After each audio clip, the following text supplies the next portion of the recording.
একই সঙ্গে পাঁচটি বইয়ের আত্মপ্রকাশ।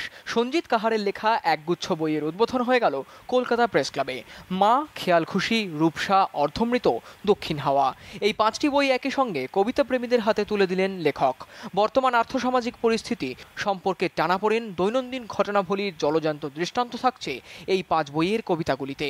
সমাজের আর 5 জন সাধারণ মানুষের দৃষ্টিকোণ থেকে জীবনকে দেখার অনুভূতিটাই ফুটে উঠেছে সঞ্জিতের লেখনীতে। কবি নিজেও আশাবাদী কবিতাপ্রেমী মানুষের হৃদয়ে জায়গা করে নিতে পারবে তার এই নতুন 5 সৃষ্টি। গত বছর আমি 4টে বই পাবলিশ করেছিলাম, এই বছর আপনাদের আশীর্বাদে আরও 4টে বই পাবলিশ করলাম। পুজোর আগে চেষ্টা করছি আমার নতুন বই সিদ্ধান্ত ইকোনমিক্সের ওপর লেখা সেটা পাবলিশ করার। আমি যা কিছু করছি বর্তমান অবস্থার ওপর দেখেই বা বর্তমান থেকে যা কিছু শিখছি আমার এই ক্ষুদ্র ব্রেনে যা কিছু আমার ধরতে পারছে তার নিরিখেই আমি লেখালেখির চেষ্টা চালিয়ে যাচ্ছি।